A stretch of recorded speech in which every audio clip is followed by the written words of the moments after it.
In this lesson, I'm going to show you how easy it is to conduct your own phishing campaign so you can test your users and see if they know the correct practices and how to avoid a phishing scam.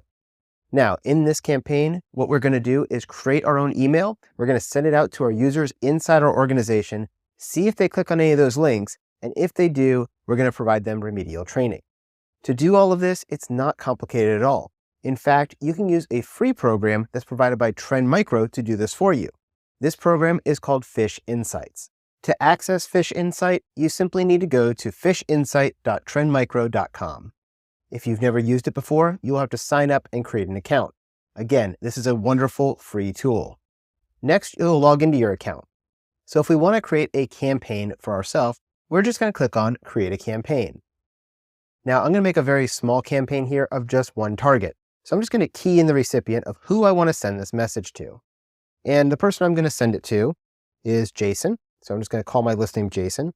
And I'm going to put Jason, Dion, jason@diontraining.com, and his title, which is instructor. And that should be fine. And then we'll hit continue. And you'll see that I now have first name Jason, last name Dion, department is instructor, and his email address. Go ahead and hit done. Next, I'll go down to step 2, which is selecting a template. What I'm going to do is I'm going to select one that looks like a LinkedIn connection request, because we get those all day long. And most of us don't think twice about clicking on them. So if I just click on that, this is the email they're going to get. It's going to say, Jason, please add me to your LinkedIn network. And all these places would add in Jason Dion. Hi, Jason Dion. I'd like to join your LinkedIn network. And there's the accept or the view profile, the update, subscribe, all that kind of good stuff. And this looks like a very realistic email, and it's already done for us. If we wanted to, we could customize it to make it look less like LinkedIn or more like something else. But for now, we're going to use this default. Next, we're going to go through and specify what the email address is going to come from. In my case, it's going to come from invitations@linkedin.com. Notice the email is not actually spelled out LinkedIn. They're missing a D. This is something that our user should see and hopefully flag it as a phishing scam as opposed to a real one. And notice that invitations is also spelled wrong.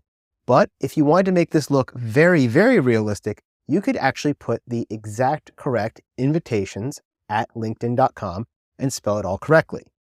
Next, you can set up a schedule and run your campaign over several weeks, or over 1 week or 2 weeks, or even a month. And this is good if you have a large organization where you're doing this with hundreds or thousands of employees. You want to see if they learn over time. And so by doing that, you can set up a schedule.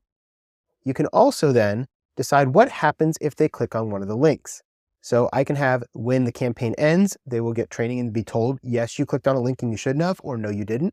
Or you can do it immediately. When they click on a link and they're phished, they might get something that looks like this. This is a web page that would come up and say, hey, you've been phished.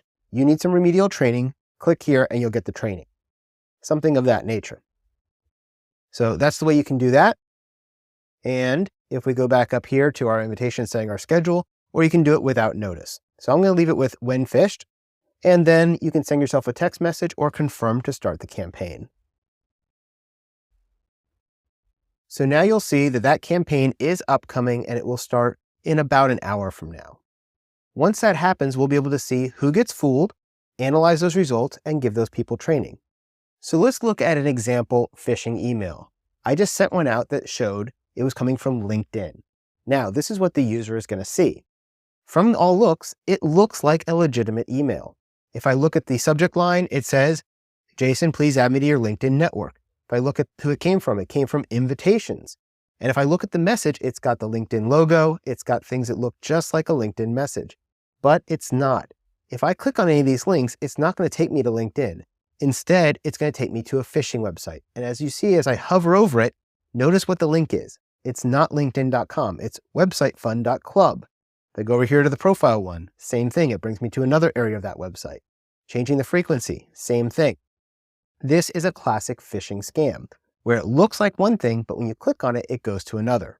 Notice this email is well crafted. It's crafted to look exactly like LinkedIn, and it will trick a lot of your users. So one of the things we want to do with our phishing campaigns is to train our users that clicking links is bad. Instead, if I got this as a user, what should I do?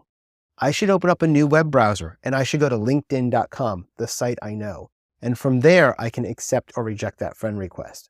But just getting an email, you don't want to click on those links because that is an easy way to get yourself into trouble because it can download malware, or it might just collect information from you. Like you click on it, it says, we need your username and password to log into LinkedIn. And they have a website sitting there that looks just like LinkedIn. And when you give them that information, they now have your credentials and they can take advantage of that for other attacks.